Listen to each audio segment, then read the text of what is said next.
Negeri ini memanggilmu kawan, belajar bergerak berbagi untuk negeri.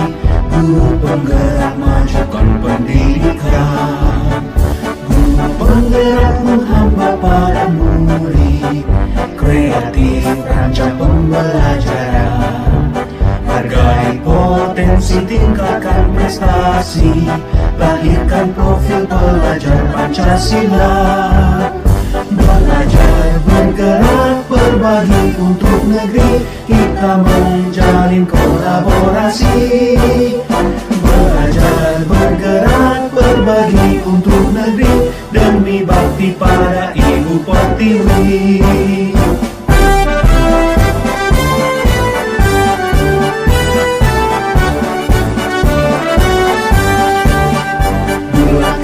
Tekad, kuatkan hati, negeri ini memanggilmu kawan. Belajar bergerak berbagi untuk negeri, guru penggerak majukan pendidikan, guru penggerak menghamba pada murid, kreatif rancang pembelajaran. Hargai potensi.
Assalamualaikum warahmatullahi wabarakatuh. Waalaikumsalam warahmatullahi wabarakatuh.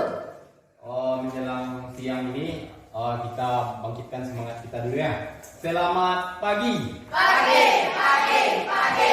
Ulangi ya, Pak. Selamat pagi. Pagi, pagi, pagi. Baiklah, pagi ini bagaimana kabar Ananda sekalian? Apakah sehat? Alhamdulillah, luar biasa. Allahu Akbar. Baiklah anak-anak, pagi ini kita akan membuat sebuah keyakinan kelas, yaitu di kelas 7A. Di kelas 7A ya, kita akan membuat sebuah keyakinan kelas. Sekarang sebelum Bapak jelaskan apa itu keyakinan kelas, kita membedakan dulu kenapa tidak peraturan kelas. Karena kalau peraturan kelas itu bersifat memaksa, bisa memaksa. Kadang kita tidak suka, tapi kita harus mengerjakan. Kalau tidak melaksanakannya, kita dihukum. Sedangkan keyakinan kelas ini kita buat secara bersama antara guru dan siswa. Jadi bila kita melanggar keyakinan kelas, berarti kita melanggar apa yang telah kita buat bersama, bukan keputusan dari guru. Jadi keyakinan kelas di sini kita membuat supaya kelas kita dalam belajar supaya lebih aman, nyaman, dan menyenangkan. Jadi kita yang membuat bersama, baik itu yang supaya dapat datang dari intrinsik kita, dari dalam kita. Apa keinginan kita tentang kelas kita? Contoh di kelas juga ini sudah mulai bagus, ruangan sudah dihias, kita ingin seperti apa? Baiklah, setelah ini Bapak akan membagikan kertas dan kita menulis di sana sesuai keinginan kita tentang keyakinan kelas. Baiklah, silakan ditulis nanti satu kertas, satu peraturan yang kita buat. Seandainya ada di dalam kepala kita ada 2, ada 3, berarti 3 kertas.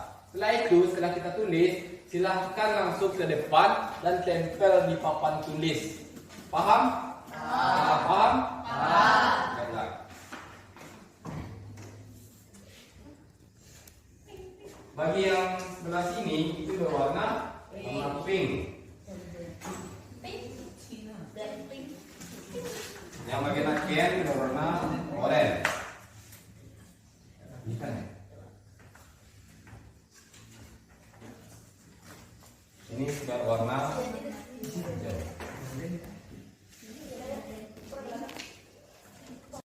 Sekarang silahkan tulis di kertas tersebut dan setelah selesai silahkan ditempel di depan kelas.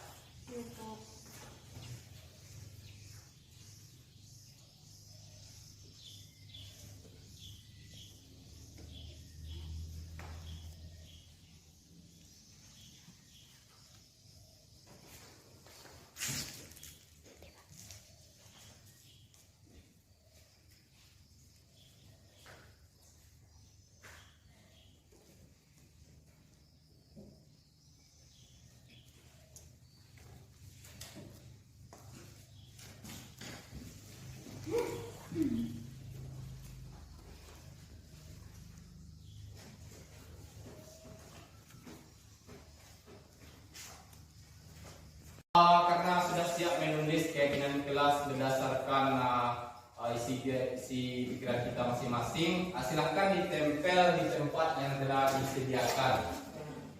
Ya, silahkan maju. Yang warna pink di sini, yang warna oranye di sini, warna hijau di sana.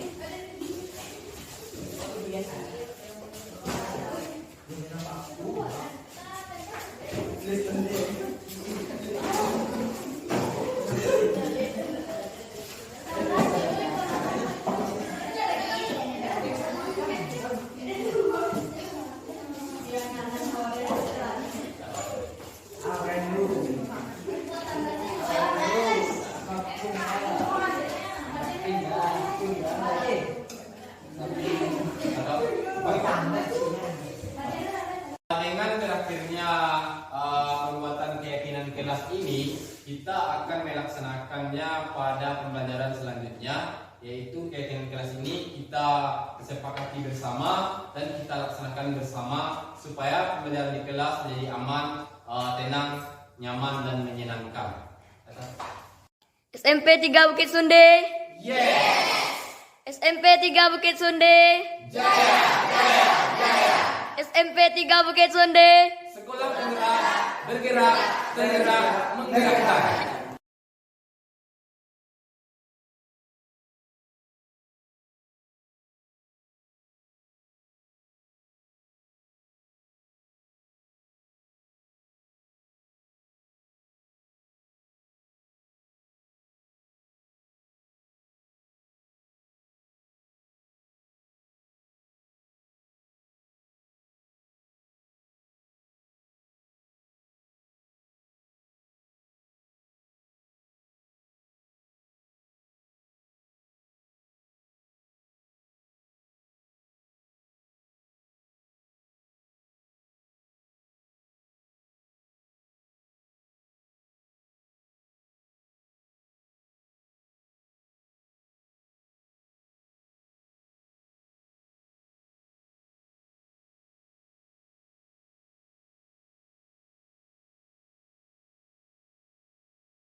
Assalamualaikum Pak. Waalaikumsalam. Selamat pagi Risto. Apakah kamu sudah tahu alasannya mengapa Bapak memanggilmu? Sudah Pak, karena saya terlambat masuk kelas ya Pak.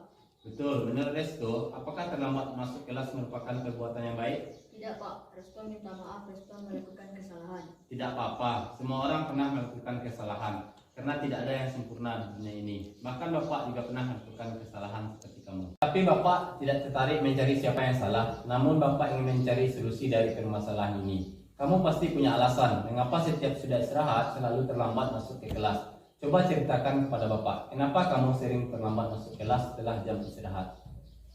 Saya keasikan bermain sama teman Pak, sebelum jajan ke kantin. Jadi saya makan dan minumnya sudah hampir bunyi bel, makanya saya terlambat.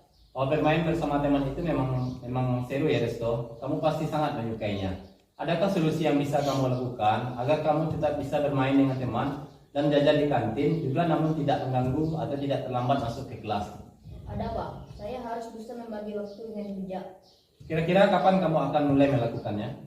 Mulai besok Pak, saya akan berusaha dan berkomitmen untuk selalu tepat waktu. Resto masih ingat tidak tentang keyakinan kelas yang pernah kita buat dan kita kesepakati bersama? Masih Pak, Kira-kira keyakinan seperti apa yang berkaitan dengan hal ini? disiplin dan menghargai waktu Pak. Benar sekali. Jadi selanjutnya Resto ingin menjadi murid.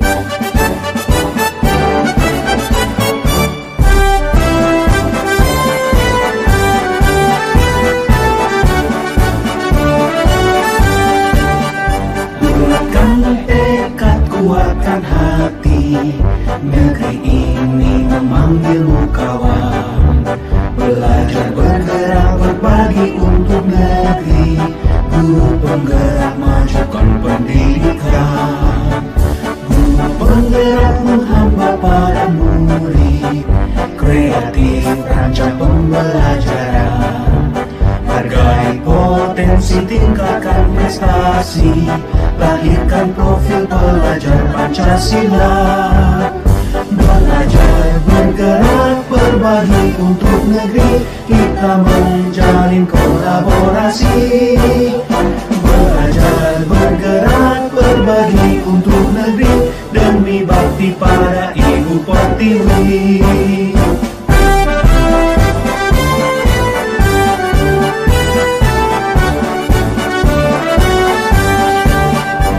Buatkan tekad, kuatkan hati. Negeri ini memanggilmu kawan. Belajar, bergerak, berbagi untuk negeri. Guru penggerak, majukan pendidikan.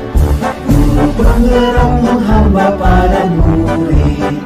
Kreatif, rancang pembelajaran. Hargai potensi. Katakan kesebenarnya kepada Risya. Iya Pak, saya tidak sabar mendengar cerita dari Piranti. Wah, pasti seru sekali ya kegiatan kemarin.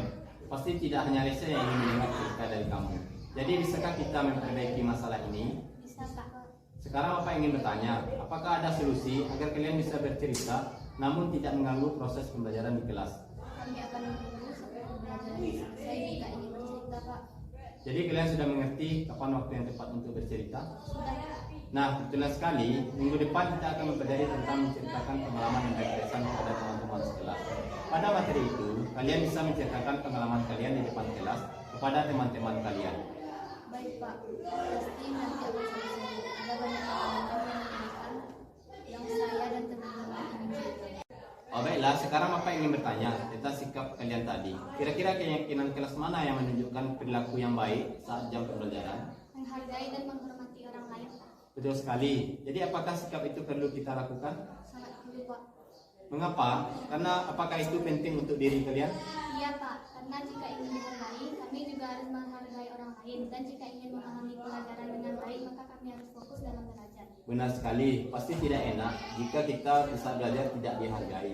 Apakah kalian tidak kesal jika kalian sedang belajar namun tidak dihargai? Pasti kesel Pak, kan pembelajaran jadi terganggu. Benar juga ya Pak. Lalu Kiranti dan Reza ingin menjadi murid seperti apa? Bagaimana selanjutnya? Saya ingin dihargai orang juga Pak. Saya jadi mengerti mulai sekarang saya akan menghargai orang lain dan fokus ke belajar. Saya juga Pak. Baiklah, sekarang kita sudah punya solusinya. Mudah-mudahan ke depannya kalian berdua bisa menjadi lebih baik lagi. Baiklah Pak, terima kasih. kasih. Sekarang kalian sudah boleh masuk ke kelas. Buried in my soul, like California gold. I found the light in me that I couldn't find.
Bismillahirrahmanirrahim. Assalamualaikum warahmatullahi wabarakatuh. Waalaikumsalam warahmatullahi wabarakatuh.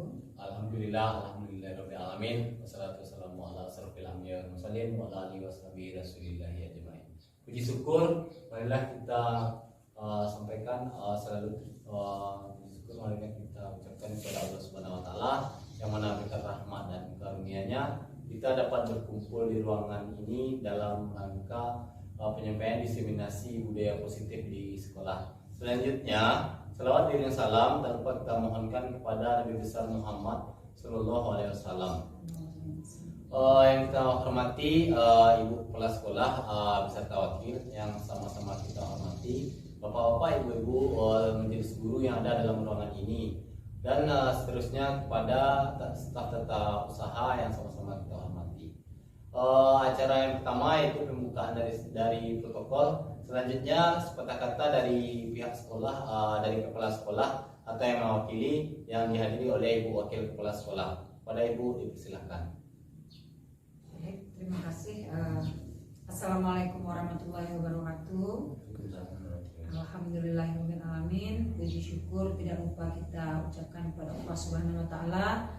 Karena berkat rahmat beliaulah kita bisa berkumpul dalam ruangan kita yang sederhana ini, yaitu dalam menghadiri lokakarya kita yang bertemakan diseminasi budaya positif di sekolah yang disampaikan oleh salah satu guru kita yang menjadi calon guru penggerak. Kemudian salawat beriring salam tidak lupa pula kita sampaikan kepada junjungan kita Nabi Muhammad SAW, karena berkat beliaulah kita bisa menikmati ilmu pengetahuan seperti yang sekarang ini. Terima kasih sebelumnya untuk Pak Saswendra Revi karena memberikan kesempatan kepada saya untuk menyampaikan beberapa kata dalam kegiatan ini, yang mana tentu saja pertama sekali sekolah kita bersyukur sekali karena telah mendapatkan satu calon guru penggerak yang tentu saja akan sangat bermanfaat untuk sekolah kita, apalagi sekolah kita merupakan sekolah penggerak. Keberadaan calon guru penggerak itu memang di zaman pendidikan sekarang ini memang sungguh sangat kita butuhkan, karena tentu saja nanti melalui beliau akan banyak sekali ilmu-ilmu yang bisa beliau bagikan kepada kita untuk mengembangkan karakteristik pendidikan di sekolah kita. Budaya positif yang akan beliau berikan nantinya tentu bisa kita manfaatkan secara bersama-sama. Ilmu yang beliau dapatkan tentu saja akan beliau sebarkan kepada kita sebagai rekan kerja beliau di sekolah ini. Demikianlah kata sambutan yang bisa saya berikan. Semoga Pak Saswendra Revi bisa berhasil melalui program calon guru penggeraknya, sehingga bisa menjadi guru penggerak yang bisa bermanfaat untuk kemajuan pendidikan di SMP 3 Bukit Sundi. Assalamualaikum warahmatullahi wabarakatuh. Waalaikumsalam warahmatullahi wabarakatuh. Syukur kepada Allah Subhanahu wa taala yang mana berkat rahmat dan karunia-Nya kita dapat berkumpul di ruangan sekolah kita ini dalam rangka menyampaikan materi tentang budaya positif. Selanjutnya, selawat dari dan salam tidak lupa kita mohonkan kepada Allah supaya selalu tercurah kepada wujud junjungan kita Nabi besar Muhammad Sallallahu Alaihi Wasallam. Yang saya hormati bapak-bapak, ibu-ibu yang ada dalam ruangan ini, mudah-mudahan dengan penyampaian materi ini bisa berguna untuk kita bersama. Judul dari materi saya yaitu tentang budaya positif. Dari budaya positif kita dari katanya saja sudah bisa mengambil gambaran. Budaya itu artinya kebiasaan, sedangkan positif hal yang baik. Jadi arti dari sini budaya positif adalah kita akan melakukan kebiasaan yang baik di sekolah. Salah satunya yaitu kita harus merubah dulu perubahan paradigma kita dalam pembelajaran. Maksudnya di sini perubahan paradigma pembelajaran ini merupakan pergeseran antara stimulus respon menjadi teori kontrol. Pembelajaran dirancang berdasarkan prinsip pembelajaran yang berpihak pada murid dan berdiferensiasi, sehingga setiap murid akan belajar sesuai dengan kebutuhan dari tahap perkembangannya untuk menjadi manusia yang bisa meraih keselamatan dan kebahagiaan yang setinggi-tingginya. Maksudnya di sini ini sesuai dengan filosofi Ki Hajar Dewantara, yaitu menerapkan pembelajaran yang berpihak kepada murid. Contohnya kita biasanya melaksanakan pembelajaran itu banyak menggunakan berupa hukuman, baik itu membuat rasa kecewa dan lain sebagainya. Harusnya menurut filosofi Ki Hajar Dewantara kita melaksanakan pembelajaran sesuai dengan kebutuhan murid, baik itu kebutuhan berdasarkan kodrat zaman maupun kodrat alam. Contoh dari perubahan stimulus tersebut ya ini seperti ini Pak Ibu. Yang pertama, ini yang lama, stimulus respon namanya, tentang dunia, yaitu realitas kebutuhan kita sama. Sedangkan setelah perubahan menurut teori kontrol itu realitas kebutuhan kita berbeda. Maksudnya di sini contoh realitas kita sama. Biasanya kita di dalam kelas mengandalkan untuk mengambil nilai itu berdasarkan KKM atau materi. Jika anak mencapai KKM, berarti kita sukses sebagai guru. Itu adalah salah satu contoh, yaitu pembelajaran berpusat kepada guru. Harusnya sekarang kita masuk ke teori kontrol, yaitu kebutuhan anak berbeda-beda. Seperti di sekolah kita sudah ada beberapa orang yang sudah melaksanakan pembelajaran dari diferensiasi berdasarkan minat bakat, kinestetik dan lain-lain. Selanjutnya yang kedua, semua orang melihat hal yang sama. Sedangkan pada teori kontrol setiap orang memiliki gambaran yang berbeda. Maksudnya di sini masih sama dengan yang di atas tadi. Kita melihat contohnya di dalam kelas, contohnya pembelajaran bahasa Indonesia, kita menggambarkan sebuah gunung. Contohnya, kita menganggap anak melihat gambar itu semuanya gunung. Padahal pada teori kontrol bisa saja anak itu menganggap itu berbeda-beda. Mungkin ada dilihat dari tingginya, dari warna dan lain sebagainya. Selanjutnya yang ketiga, kita mencoba mengubah orang agar berpandangan sama. Jadi kita memaksakan namanya ke anak. Sedangkan pada teori kontrol kita memahami pandangan orang lain. Dan selanjutnya perilaku buruk dilihat sebagai suatu kesalahan. Misalnya kita kebanyakannya kalau anak melakukan kesalahan, kita langsung mencap itu anak itu salah. Padahal dalam teori kontrol, semua kesalahan yang dilakukan anak mungkin memiliki tujuan. Nanti akan dijelaskan pada materi selanjutnya, yaitu jika anak melakukan kesalahan, kita harus menggali dulu apa permasalahannya dengan segitiga restitusi nantinya. Yang selanjutnya, orang lain bisa mengontrol saya. Contoh, di sekolah kita mendidikan anak itu harus seperti ini. Padahal sedangkan pada teori kontrol, kita hanya bisa mengontrol diri kita sendiri. Yang selanjutnya, pemaksaan pada saat rujukan atau ada pada saat rujukan gagal. Sedangkan pada teori kontrol, kolaborasi dan konsensus menciptakan pilihan-pilihan baru. Yang selanjutnya yang terakhir, stimulus respon. Model berpikir menang kalah pada stimulus respon. Sedangkan teori kontrol itu kita berpikir menang-menang. Artinya di sini pada stimulus kontrol kita menang jadinya. Kalau biasanya kan kalau salah ada kesalahan kita langsung mencap. Sedangkan kalau seandainya kita menggunakan teori kontrol itu kita menang karena kita akan menghasilkan solusi dari masalah tersebut. Salah satu contoh di dalam materi yang saya pelajari yaitu tentang gambaran sebuah tangan. Di dalam tangan kita bayangkan kita memiliki suatu yang berharga, yang sangat berharga bagi kita di sana. Jadi kita tutup dalam tangan kita sebuah yang paling berharga, kita genggam erat-erat. Seandainya ada teman atau ada orang lain yang membujuk, merayu, bahkan memberikan hadiah untuk menyuruh kita membuka, kita boleh membuka dan boleh tidak. Kenapa demikian? Karena pada teori kontrol yang bisa mengontrol diri kita sendiri. Contoh, salah satu contoh. Kalau seandainya hal yang berharga itu, contohnya untuk siswa, bisa kita bagikan pengalaman yang sangat berarti di dalam tangan kita bisa membuka, berbagi namanya. Sedangkan kalau itu merupakan rahasia atau sesuatu yang sangat pribadi, kita boleh tidak membuka. Intinya di sini kita yang memegang kontrol akan diri kita sendiri. Selanjutnya, yaitu adapun yang menjadi tujuan dalam tindakan nyata budaya positif ini adalah sebagai berikut.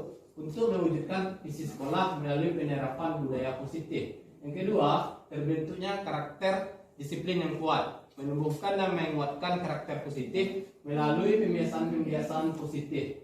Selanjutnya, menumbuh kembangkan karakter profil pelajar Pancasila, yaitu pelajar yang belajar sepanjang hayat, yang memiliki kompetensi global dan berlaku sesuai dengan nilai Pancasila. Selanjutnya, menguatkan peran guru penggerak melalui penerapan restitusi dalam menanamkan disiplin positif siswa. Untuk mengetahui sejauh mana kegiatan ini sudah dilakukan untuk mengontrol kegiatan agar tetap terarah pada tujuan yang ditetapkan. Maka tolak ukur yang digunakan adalah sebagai berikut.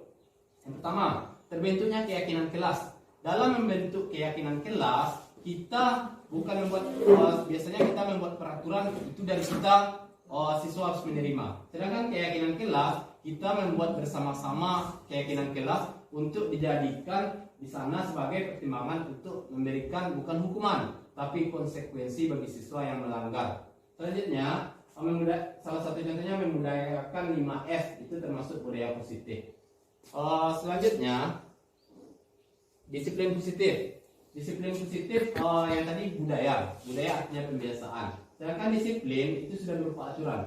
Disiplin banyak orang memaknai sebagai sesuatu yang dilakukan seseorang pada orang lain untuk mendapatkan kepatuhan dan memiliki kecenderungan ketidaknyamanan serta sering dihubungkan dengan tata tertib yang berkaitan dengan sanksi dan hukuman bagi yang melanggarnya. Menurut Kiai Dewantara, bahwa untuk mewujudkan murid yang merdeka, murid harus memiliki disiplin yang kuat yang berasal dari dirinya sendiri atau berasal dari luar diri. Yang dinyatakan dalam bukunya Pemikiran konsepsi keteladanan sikap mereka 6. Selanjutnya kita lanjut yaitu kebutuhan dasar manusia. Kebutuhan dasar manusia itu ada 5 kalau tidak salah. Yang pertama, kebutuhan bertahan hidup. Yang kedua, kebutuhan cinta dan kasih sayang atau penerimaan bagi orang lain.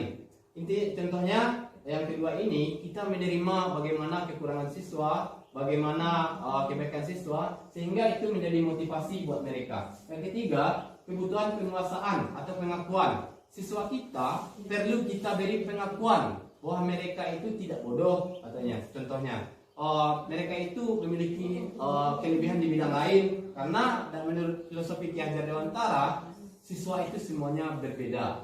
Yang keempat, kebutuhan kebebasan atau kebutuhan dan pilihan. Di sekolah kita bisa menggunakan pembelajaran berdiferensiasi berdasarkan minat dan bakat. Yang kelima, kebutuhan akan kesenangan.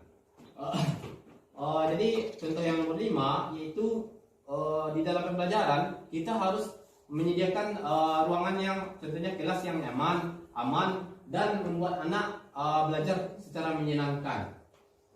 Selanjutnya pembahasannya yaitu motivasi perilaku manusia. Yaitu menurut Dian Egosen ada 3 alasan motivasi manusia. Yang pertama, untuk menghindari ketidaknyamanan atau hukuman. Yang kedua, untuk mendapatkan imbalan atau penghargaan. Yang ketiga, untuk menjadi orang yang mereka inginkan dan menghargai diri sendiri dengan nilai-nilai yang mereka percaya. Dari ketiga motivasi yang dilakukan oleh Dian Egosen ini, yaitu yang pertama, yaitu menghindari ketidaknyamanan atau hukuman. Salah satu contoh, kita pergi melaksanakan pekerjaan ke kelas itu karena takut sama kepala sekolah, atau bisa jadi takut karena pimpinan. Anak melakukan masuk ke dalam kelas karena takut dengan kita. Itu salah satu nomor 1. Yang nomor 2, anak untuk mendapatkan imbalan atau penghargaan dari orang lain. Contoh, bagi kita sebagai guru, kita datang tepat waktu supaya dipuji oleh orang lain. Kalau bagi anak seperti itu juga, kita datang masuk kelas dengan tepat waktu untuk mendapatkan penghargaan dari guru. Tapi itu bisa membuat kekecewaan. Maksudnya di sini membuat kekecewaan di saat anak mendapatkan nilai plus atau nilai yang bagus, tidak kita berikan imbalan atau penghargaan, mereka bisa menyebabkan kekecewaan bagi mereka. Selanjutnya yang ketiga, ini adalah posisi ideal untuk motivasi perilaku. Yaitu yang pertama, kita menghargai diri kita dulu. Sebelum kita mengajarkan ke anak, hargai diri kita. Salah satu motivasi, pagi ini saya pergi ke sekolah untuk walaupun belum terlaksana contohnya, tapi di awal di rumah niat kita dulu untuk ke sekolah untuk mengajar. Itu salah satu menghargai diri. Selanjutnya kita menghargai semua pendapat yang ada dari siswa. Itu motivasi perilaku manusia. Selanjutnya posisi kontrol restitusi. Ada 5 posisi kontrol. Ada 5 posisi kontrol ya menurut Gosen. Yang pertama, penghukum. Yang kedua, pembuat rasa kecewa. Yang kedua pembuat rasa bersalah. Yang ketiga sebagai teman. Yang keempat yaitu sebagai pemantau. Yang kelima sebagai seorang manajer. Posisi ideal adalah kita menjadi seorang manajer dengan menggunakan segitiga restitusi namanya. Ada 3 tahapan di sana. Yang pertama saya coba jelaskan. Yang pertama sebagai penghukum. Kita di sana tidak memikirkan penyebab dari anak tersebut melakukan hal tersebut. Contoh, anak terlambat. Kita tidak bertanya. Kita cuma berpatokan ini salah. Kita berikan hukuman. Yang kedua yaitu membuat rasa bersalah. Terkadang kita mencoba cuba ingin orang dia awak di rumah, malam-malam awak sekolah. Seperti itu, ada kalimat seperti itu. Kita membuat mereka merasa bersalah. Yang ketiga, yaitu sebagai teman. Kalau sebagai teman, kita tidak pernah menyalahkan siswa. Kita beranggapan, contohnya anak terlambat, tidak apa-apa nak, tidak apa-apa. Seperti itu. Pada teman ini bisa berakibat kekecewaan. Itu akibatnya. Yang keempat, sebagai pemantau, kita cuma berfokus kepada aturan sekolah tanpa mempertimbangkan. Kalau dilanggar yang sesuai dengan ada di aturan sekolah berarti salah. Itu sebagai pemantau. Yang terakhir yaitu manajer, kita akan mencoba mencari solusi bersama anak melalui segitiga restitusi. Selanjutnya keyakinan kelas. Dalam pembuatan keyakinan kelas itu adalah ada beberapa cara membuat keyakinan kelas. Yang pertama, keyakinan kelas tidaklah bersifat abstrak atau bebas. Yang kedua, keyakinan kelas dituliskan beberapa pernyataan yang universal. Yang ketiga, pernyataan keyakinan kelas senantiasa dibuat dalam bentuk hal positif. Yang selanjutnya, keyakinan kelas hendaknya tidak terlalu banyak hingga mudah diingat dan dipahami oleh warga sekolah. Selanjutnya, keyakinan kelas sebaiknya sesuatu yang diterapkan di lingkungan sesuai dengan kondisinya. Semua warga kelas hendaknya ikut berkontribusi dalam pembuatan keyakinan kelas lewat kegiatan curah pendapat, bersedia meninjau kembali keyakinan kelas dari waktu ke waktu. Jadi trik atau langkah-langkah dalam membuat keyakinan kelas, yang pertama harus sesuai dengan guru dan siswa. Itu yang pertama. Yang kedua, langkah-langkahnya kita bisa membuat menjadi menyenangkan, seperti menggunakan kertas warna-warni. Kita suruh anak tersebut membuat sebuah keyakinan yang mereka yakini dan suruh tempel. Salah satu contoh keyakinan kelas yaitu menghargai sesama anggota di dalam kelas. Contohnya, anak sering di saat diskusi ada si A dan si B yang sedang berbicara.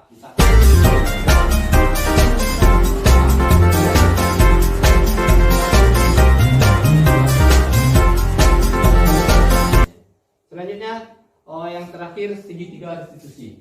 Ini inti dari pembelajaran budaya positif untuk posisi manajer di sini. Jadi dalam restitusi itu memberikan kesempatan kepada murid untuk disiplin positif, memulihkan diri dari kesalahan sehingga memiliki tujuan yang jelas. Mereka menghargai nilai-nilai kebaikan yang diyakini, bukan berperilaku untuk menyenangkan orang lain atau membahagiakan orang lain. Faedah bagi dasar segitiga merupakan langkah pertama restitusi, yaitu yang pertama menstabilkan identitas. Mungkin kalimatnya mungkin seperti ini. Bapak kesalahan ini sudah biasa dilakukan. Bapak pun pernah melakukan kesalahan yang sama dulunya. Nah, itu untuk menstabilkannya dulu. Kita seakan-akan berada di posisi anak, itu menstabilkan. Yang kedua, yaitu langkah kedua memvalidasi tindakan yang salah. Yang ketiga, menanyakan keyakinan kelas, dan adalah langkah-langkah selanjutnya. Itu ini segitiga restitusi. Langkah dalam segitiga restitusi. Ini untuk menstabilkan identitas. Setiap orang pernah melakukan kesalahan. Jadi sebagai contoh tadi kalimatnya, apakah kesalahan ini benar? Tidak pas katanya kan. Jadi kita tidak apa-apa. Karena kesalahan semua orang pasti pernah melakukan kesalahan. Bapak pun pernah melakukan kesalahan yang sama. Itu bisa kita gunakan kalimat-kalimat seperti itu. Setelah itu kita melakukan validasi kebutuhan. Adakah cara yang lebih efektif? Contoh anak bertingkah, kita lihat adakah cara yang lebih efektif untuk menyelesaikan permasalahan. Kita cari solusinya bersama-sama bersama anak tersebut. Yang terakhir, kita menanyakan keyakinan. Menanyakan keyakinan di sini, kita menanyakan apakah ini sesuai dengan keyakinan yang kita buat bersama? Pasti anak menjawab tidak. Terus kita tanyakan keyakinan mana yang mereka langgar. Setelah itu kita tanyakan lagi apa jalan keluar atau solusi yang bisa kita lakukan. Biasanya di kelas kalau anak bertengkar itu mereka akan saling bermaafan di akhirnya. Dan setelah itu anak dikembalikan ke kelas sehingga kalau bisa segitiga restitusi ini dilaksanakan antara guru dan murid yang bersangkutan. Ini contoh dari segitiga restitusi yang saya lakukan. Siswa sering terlambat masuk ke kelas setelah jam istirahat. Ini Resto sebagai artis ya. Di situ. Di sini saya menanyakan kepada Resto, videonya bermasalah. Oke, stop.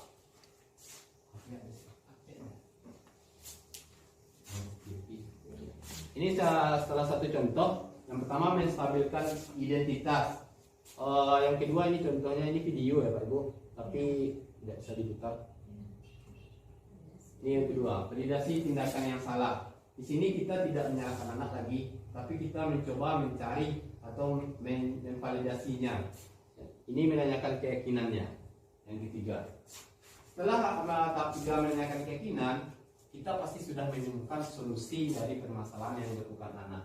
Ini videonya tentang Resto sering terlambat masuk kelas setelah jam istirahat.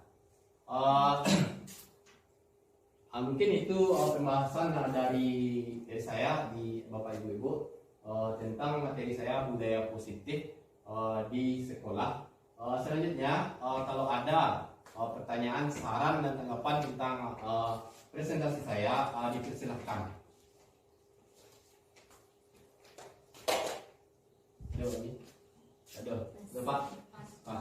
Ya, kalau tidak ada, saya tutup saja. Wabillahi taufiq wal hidayah. Assalamualaikum warahmatullahi wabarakatuh. Waalaikumsalam warahmatullahi wabarakatuh.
Kuatkan hati, negeri ini memanggilmu kawan. Belajar bergerak berbagi untuk negeri, guru penggerak majukan pendidikan. Guru penggerak menghamba pada murid, kreatif rancang pembelajaran. Hargai potensi, tingkatkan prestasi, lahirkan profil pelajar Pancasila. Belajar bergerak berbagi untuk negeri, kita menjalin kolaborasi. Belajar bergerak berbagi untuk negeri, demi bakti pada Ibu Pertiwi.